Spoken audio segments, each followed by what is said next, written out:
Sorry Baby is so devastating. It is beautiful, and it is the very deserving winner of the Screenwriting Award at this year's Sundance Film Festival. It is definitely one of the best of the fest, and I was able to chat with the cinematographer on the project here, Mia Cioffi Henry, and she was able to elaborate a little bit more about what it was like to work with Eva, and it really is impressive work from a first-time director. The script is quite subtle and nuanced, but it's so effective. There's this clear confidence and self-assuredness that Victor brings to the table in her writing, but also in her direction and acting. She did all three here, and I just asked Mia a little bit about what it was like working with her. It was like a vital collaboration that I felt like we were really inside of each other's brains. Probably we went through the shot list fully at least 5 times, which,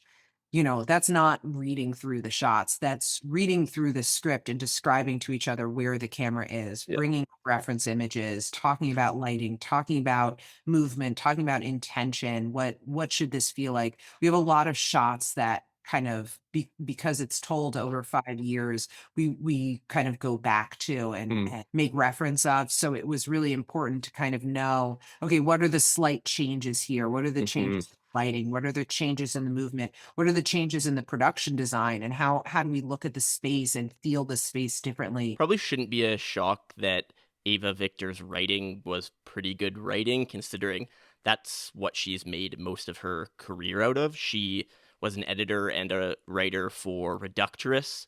So if you like that sort of very dry humor that kind of alludes to sometimes quite clearly, sometimes more subtly to different kind of social issues and pokes fun at oneself and the people around them, then you'll probably dig the humor here. I talked about how it's a devastating film, but it's also really funny. There are certain just like out of pocket lines that break the tension, not in a way that takes away from the overall feeling of the film, but that just provides little pockets of light. And some of these jokes are pretty much what you would expect from Victor if you've ever looked at her Twitter. Here are a couple of her most well-known tweets. She really is a comedian beyond all of these other talents that she has. And there is also a lot of patience and restraint that both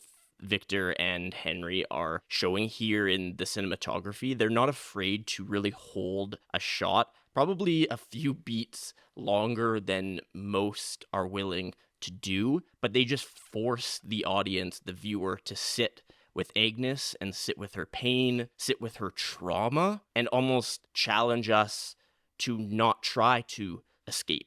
Agnes cannot escape this trauma, and we as the viewer need to see if we can sit with it as well. The film takes place over the course of 5 years with 5 different chapters, and again, despite so much pain being explored in the film, we have chapters with titles like The Year with the Good Sandwich, which again just shows Victor's ability to balance this pain with humor. And I asked Henry a little bit more about how they navigated this portrayal of time in Sorry Baby. Big part of that was costume design and production design.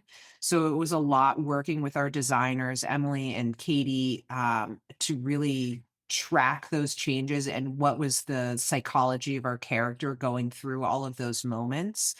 So we would kind of discuss the psychology, discuss what it felt like for us, and then what were those things that we would kind of be able to translate that. Is it about clutter? Is it about layers? Is it about the opposite of those things? Does she abandon certain clothing after this happens? Does she only wear this when this goes on?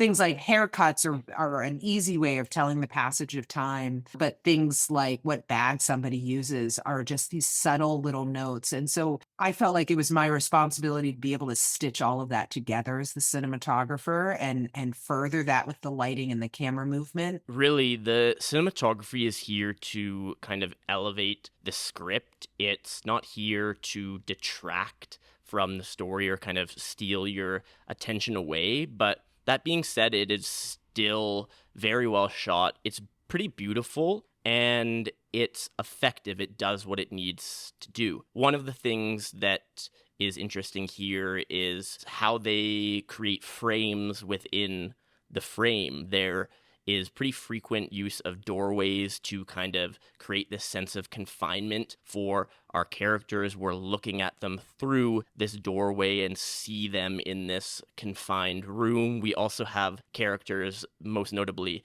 Agnes, pushed to the side of the frames at times, making her look very small, surrounded by a world that is quite daunting and potentially threatening. We also have a brilliant use of low angle camera work when we hold on the house where the core kind of traumatic event occurs and we look at it from below and it seems so menacing and powerful.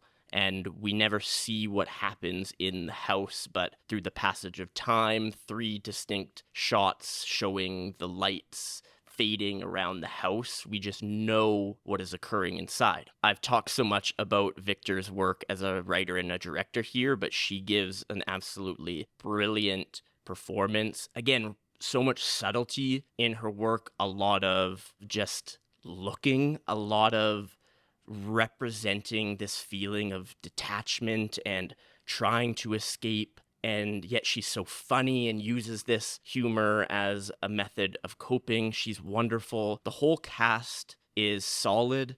Lucas Hedges probably gives the best supporting performance, and I feel like time is going by a little bit too quickly for me because he's aged 10 years in the last couple of years. I remember when he was very young and baby-faced, but this is a great role for him. And honestly, there are great things coming for this project. I mean, the core producer is Barry Jenkins and his team, like Adele Romansky from Pastel, and they have a pretty good track record so far.